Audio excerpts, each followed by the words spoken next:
بسم اللہ الرحمن الرحیم، والصلاة والسلام علی خاتم النبیین وعلی آلہ وصحبہ اجمعین۔ السلام علیکم ورحمۃ اللہ وبرکاتہ۔ بچپن سے جب بھی آزاد کشمیر جانا ہوتا تھا اور ہم بھی ذرا اس فضا میں سانس لینے جاتے تھے، وہ جو ہمارے بزرگوں کی سرزمین ہے، اور چکوٹھی میں اور اگلے سیکٹر پہ کھڑے ہو کے حسرت بھری نظروں سے دیکھتے تھے پار، تو اس وقت بھی یہ بات بڑی محسوس ہوتی تھی، دل کے اندر بہت زیادہ محسوس ہوا کرتی تھی، اور کہ بہت ساری چیزیں ایسی ہیں جو ان ریزالوڈ ہیں اور جن کے اوپر فلوک لگا ہوا ہے، اور ہمیں جو آرگومنٹ آگے سے دیا جاتا ہے، ہمیں ہمارے بزرگ آگے سے سمجھایا کرتے تھے کہ یہ جو آزاد کشمیر کے اندر آپ نے اسمبلی بنائی ہے، اس کے اندر جو ریزرو سیٹیں ہیں، یہ ریزرو سیٹیں جو ہیں یہ پیشہ ور لوگوں کے ہتھے چڑھ چکی ہوئی ہیں، اور ان سیٹوں کے ذریعے منتخب ہو کے آتے ہیں اور یہاں پہ آ کر تو وہ کرتے ہیں۔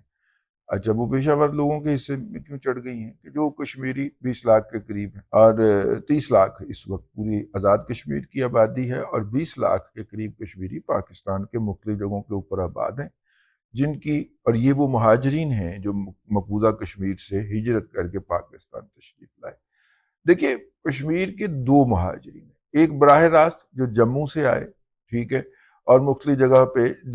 کشمیر کے اندر جہاں پہ بھی مسلم کچھ فسادات ہوئے اور لوگ ان فسادات سے جان بچا کر بھاگے، تو جو پرامن علاقہ ان کے قریب پڑتا تھا، یا یہاں پہ ان کی رشتہ داریاں تھیں، یا جو علاقہ ان کا دیکھا بھالا تھا، تو وہ برٹش انڈیا کے اندر آ کر پنجاب کے ملحقہ اضلاع، سب سے پہلے گرداسپور، اس کے بعد امرتسر، جو لڑ بھڑ سکتے ہوتے تھے وہ امرتسر جاتے تھے، ہمیں بزرگوں نے بتایا، اور تیسرا لاہور۔ یہ 3 اضلاع تھے ان سے منسلک کشمیر کے ساتھ، براہ راست گوجرانوالہ بھی اس وقت تحصیل ہوا کرتی تھی لاہور کی، اور سیالکوٹ تو شاید تحصیل کے بھی سٹیٹس میں نہیں تھا برٹش انڈیا کے اندر، تو وہ یہاں پر آتے تھے۔ سیالکوٹ کا مطلب تو ہے ہی سردیوں کے رہنے کی جگہ، ٹھیک ہے، یعنی کشمیر میں جب ٹھنڈ پڑ جاتی تھی، برف پڑ جاتی، تو سیال کوٹ، مطلب کچھ لوگ اس کو سیالوں سے بھی جوڑتے ہیں، ہیر سیال والے سیالوں سے بھی جوڑتے ہیں، نہیں، یہ سیال سردی کو کہتے ہیں اس جگہ پہ مقامی زبان میں۔ ہم نے اپنے بزرگوں سے سیال آیا ہے، سیال کدو آنا ہے او سنیا ہے، تو وہ سردیوں کے اندر رہنے کی جگہ جو تھی وہ سیال کوٹ تھا۔ تو مطلب اس زمانے کے اندر بھی سیال کوٹ جو ہے کشمیر کے لوگ، اور پھر اپنا جموں تک یہاں سے ٹرین بھی جاتی تھی، تو ٹرین پہ بیٹھ کے آنا، تو اس کا مطلب ہے کہ اس جگہ پہ کوئی پیسنجر وائڈلی ٹریول کرتے ہوں گے تو آتی ہوگی۔ تو خیر، اب میں اس طرف آ جاؤں کہ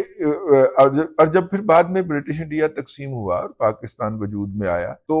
وہ ان میں سے بیشتر کشمیری جو کہ امرتسر گئے تھے، جو کہ گرداسپور گئے تھے،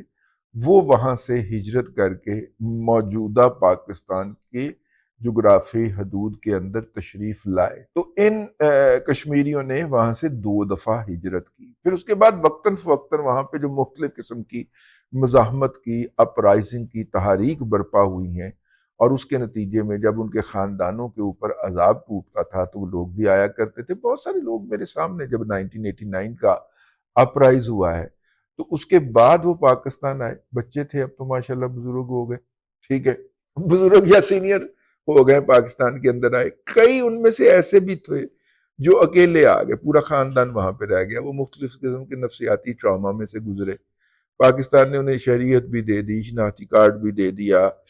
پاسپورٹ بھی مل گیا ان کو، لیکن ان کے خاندان کے افراد آج تک ان سے ملنے کے لیے تیار نہیں ہے، کئیوں کے بیچاروں کی شادیاں تک نہ ہو سکی۔ تو خیر، کہنے کا مطلب یہ ہے،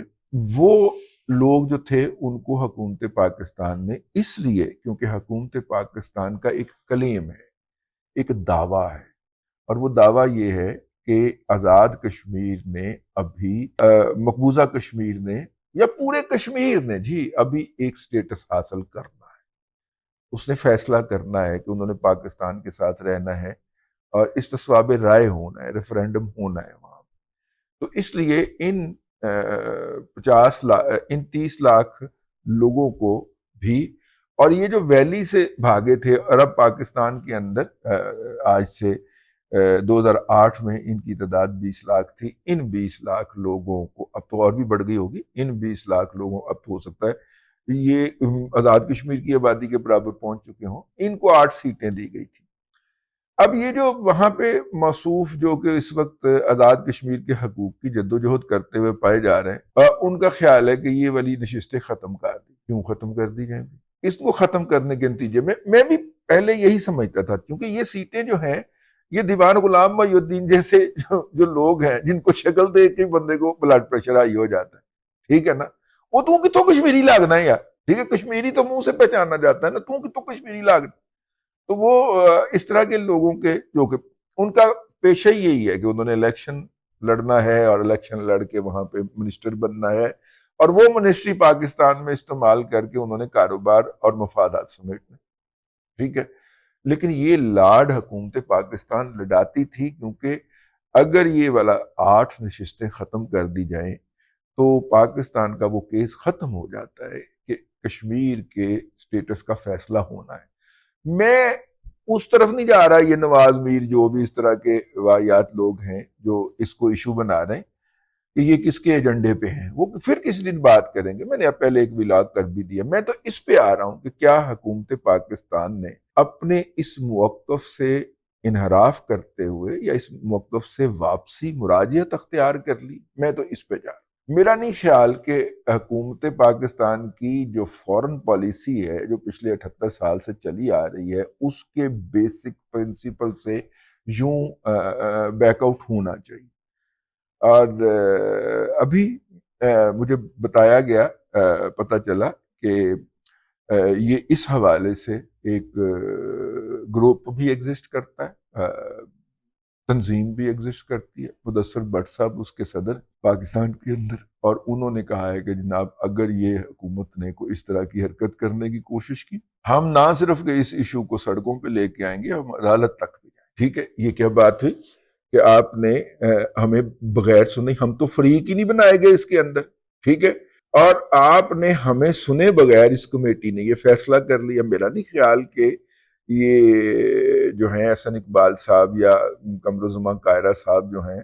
قمرالزمان قاہرہ صاحب بھی چونکہ گجرات کے اس علاقے سے تعلق رکھتے ہیں کہ گجرات بھی آپ کو پتہ ہے نا ضلع، یہ جب راجہ صاحب نے ریاست بیچی ہے تو گجرات الگ کر لی. اب انگریز نے ریاست بیچی ہے نا کشمیر کی ڈوگروں کو، ہیں تو وہ انہوں نے گجرات الگ کر لیا تھا، ورنہ گجرات کشمیر کی راجدھانی کا حصہ تھا. تو اس ناطے قمرالزمان قاہرہ صاحب بھی تھوڑے بہت کشمیری ہوں دیتے. 1832 میں بیچا تھا نا انگریزوں نے کشمیر جو تھا وہ، چونکہ رستہ سارا پنجاب سے ہو کے گزرتا تھا نا، ٹھیک ہے،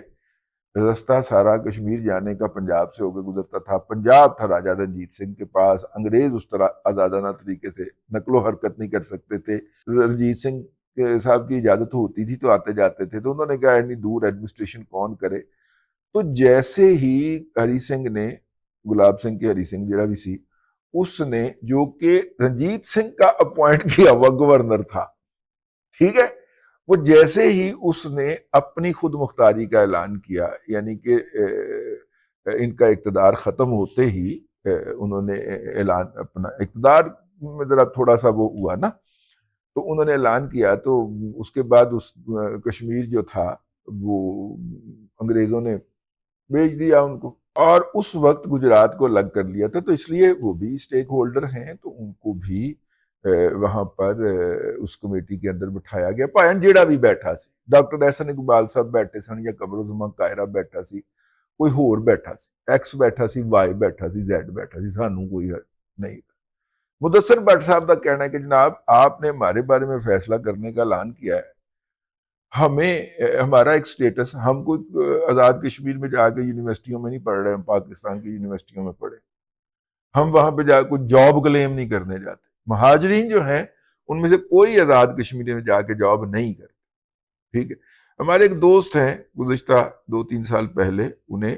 میرپور یونیورسٹی کا وائس چانسلر بنایا گیا. پنجاب کے رہنے والے ہیں، پہلے آزاد پنجاب یونیورسٹی کے اندر پرو وائس چانسلر بھی رہ چکے ہیں.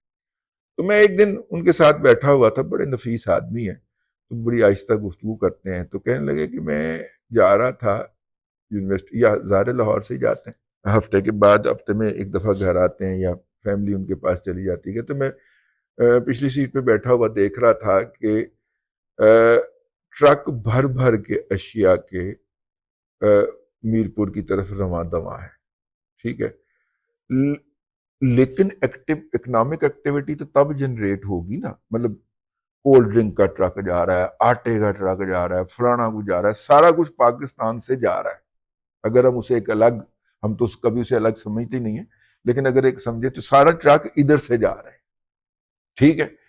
ادھر سے جتنے بھی ٹرک آ رہے ہیں یا تو وہ خالی آ رہے ہیں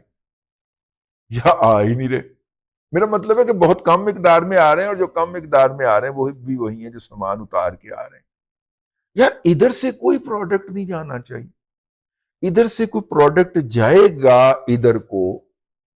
تو پھر اکنامک ایکٹیویٹی جنریٹ ہوگی۔ میں نے کہا سر پھر وہاں پہ ہیں کون؟ میرا مطلب ہے کہ اگر اکنامک ایکٹیویٹی یہی ہے کہ کنزیومر ایک مارکیٹ ہے، جس طرح کا ایک مہاجر کیمپ بنا ہوتا ہے وہ ہے، یا جس طرح کا، تو پھر اکنامک ایکٹیویٹی کیسے جنریٹ ہو؟ کہتے وہاں کے لوگوں کا ٹارگٹ ہی نہیں ہے، وہ بھی عارضی طور پہ لگتا ہے اپنے گھروں میں رہ رہے ہیں۔ میں نے کہا آپ، وہ انہیں کچھ سال ایک ہو گیا تھا اس وقت تک وہ وہاں پہ وائس چانسلر ہوا ہوئے، تو کہتے ہیں میں نے سال کے اندر دیکھا ہے بچے کا اس کے علاوہ ٹارگٹ ہی کوئی نہیں ہے، کہ کزن جو ہے وہ میری برطانیہ ہوتی ہے تو میری اس کے ساتھ شادی تو ہو جانی ہے، تو میں بس جلدی جلدی گریجویٹ کر، ریاست کے اندر کوئی اتنا بڑا انفراسٹرکچر نہیں ہے کہ وہ ان کو سرکاری نوکری دے سکے، اور سرکاری نوکریاں زیادہ تر سیاسی ترجیحات کی بنیاد کے اوپر بڑھتی ہیں۔ اور نمبر 3 آخری آپشن یہ ہوتا ہے کہ پاکستان کے اندر جائیں اور وہاں پہ جاب کر لیں، کوٹا تو ان کا ہے آزاد کشمیر کے لوگوں کا، اور آزاد کشمیر کا نام ہمیشہ آزاد جموں اینڈ کشمیر لکھا جاتا ہے، کہ جموں کے اندر سے جو لوگوں کو قتل عام کر کے مسلمانوں کو نکالا گیا تھا، کشمیریوں کو، اور وہاں پہ لا کے گجر اور وہ جو ہے سدن آباد کیے گئے تھے، اور وہ والے جو سدھن یا گجر آباد کیے گئے تھے وہ اس وقت سب سے بڑے اینٹی پاکستان ہیں، ٹھیک ہے، اور سب سے زیادہ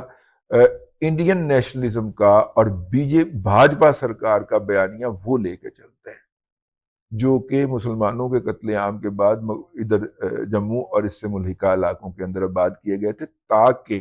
اور انہیں اس لیے آباد کیا گیا تھا کہ وہ جو آباء و اجداد ہمارے ادھر سے اترے تھے گرداسپور کی طرف، وہ واپس جانے کا نہ سوچیں، یا ادھر جو براستہ سیالکوٹ ادھر آئے تھے، یہ جب واپس جائیں تو یہ راستے میں انہیں وارڈ ٹوک سکیں، قتل و غارت گری کر سکیں ان کو آباد ایک پلان کے تحت، انگریز کے پلان کے تحت یہاں پہ اس لیے آباد کیا گیا تھا، جموں اس لیے خالی کروایا گیا تھا مسلمانوں سے، ٹھیک ہے۔ تو خیر یہ ہے ہماری گزارش، یہی ہے سر کہ اگر کشمیری مہاجرین جو ہیں، اور ہم نے تو کبھی وہ کلیم ہی نہیں کیا وہ سٹیٹس، جو ہے ہمارے بزرگ انڈیا سے آئے تھے، انڈین پنجاب سے آئے تھے، گرداسپور سے آئے تھے، اب گرداسپور سے وہ کشمیر سے پہنچے تھے تو ٹھیک ہے، لیکن زیادہ تر میرے جیسے لوگ جو ہیں انہوں نے کبھی یہ والا ووٹنگ رائٹ یا وہاں پہ کوٹا یا زمینیں خریدنے بیچنے کا کوئی پیسے ہوں گے تو خریدا گے نا، ہے ہی نہیں، کبھی اتنی خوشحالی آئی نہیں پچھلی 3 جنریشن کے اندر کہ سوچا جائے کہ وہاں پہ بھی ہمارا کوئی بائی علاقے کے اندر بھی کوئی ٹھیا ہونا چاہیے، لیکن ایسا کوئی سوچا ہی نہیں ہے۔ لیکن سمبولیکلی کشمیر کے سٹیٹس کو یہ چیز تباہ و برباد کر دی، کسی بھی میر جیسے گھٹیا قسم کے 2 نمبر دکاندار کے کہنے کے اوپر اتنے بڑے ایشو کا فیصلہ نہیں ہونا چاہیے، کسی بھی بیرے کے کہنے کے اوپر، اس کا نعرہ لگا دینے کے اوپر اس کو جوتے تو پڑنے چاہیے، لیکن اس کا سٹیٹس کا فیصلہ اس طرح سے نہیں ہونا چاہیے۔ کوئی تھوڑی سی عقل نو ہی ہاتھ مار لو، پروفیسر احسن اقبال صاحب اور جناب قمرالزمان قاہرہ صاحب۔ اب تک کے لیے اتنا ہی، اگلے ولاگ کے اندر حاضری ہوگی۔ اللہ تبارک و تعالیٰ آپ کو آسانی عطا کرے اور آسانی خلق خدا میں تحریر کرنے کی توفیق عطا